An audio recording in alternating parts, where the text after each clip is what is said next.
Paggising niyo po mga bossing ko sa umaga, ako po ay may tuturo sa inyo na isa sa mga pamamaraan upang sa ganon buong araw po kayo na swertihin.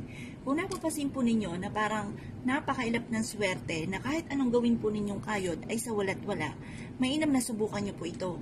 Ito pa mga bossing ko, kahit mga sunod-sunod na ilang araw ninyo siyang gawin, mapapasin niyo po kaagad kung ano man yung wini-wish po ninyo ay kaagad niyo itong natutupad. Ngayon pa mga bossing, masasabi ko lamang, kailangan focus ka lamang kapag ikaw ay nagwi-wish para kaagad niyong ma-achieve kung ano man yung ninanais ninyo. Kagaya po nito mga bossing, kumuha lang po kayo mga bossing ko ng isang dahon ng laurel. Kagaya nito, may sulat na po siya, nakalagay dito long life. Ngayon pa mga bossing, mag-wish na po tayo na sa pamamagitan nito, bukod sa inyo pong pag-iingat, kayo po ay magkakaroon ng mahabang buhay, iaadya kayo kung saan lagi kayo ay suswertin. Pero pwede rin naman na isulat po natin dito, halimbawa 5 million or 5 billion, depende sa matagal nyo ng pinapangarap. Pero syempre, pag terrific yung inyo pong wishes, terrific din ang pagkayod. Syempre mga bossing, huwag nyo kakalimutan po yan. Ito ay sangkap lamang para po tayo ay maging matagumpay sa buhay. Ang numero 1 po niyan, sipag at tiyaga talaga. Pero kailangan po natin ng mga pang-attract ng swerte, mga bossing, kagaya po nitong aking pinapakitang ito, upang sa ganon, kasi ito po, marami ng patotoo ito sa akin. Marami na rin nagpatotoo na sila po yung sinuwerte po dito. Nadata natin, napakailap ng swerte, bagamat sila ay masipag, ito naman, iniaadya sila kung saan lagi sila ay suswertihin. Kayo po ba'y nakagawa na ng ganito mga bossing ko sa pamamagitan ng dahon ng laurel? At ganon din po mga bossing ko itong ating kandila, na tayo po ay nag-wish na po dito. Ang aking isa sa mga ginawa, mga bossing ko, yung binulong ko lamang sa dahon ng laurel. Yung iba sinulat.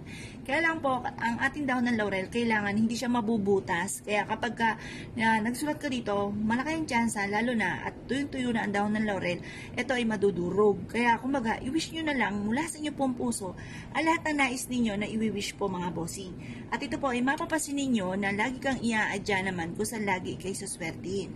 Marami na nagpatotoo dito. Unang-una, na siya po ay matagal na naghahanap ng trabaho, hindi siya matanggap sa trabaho.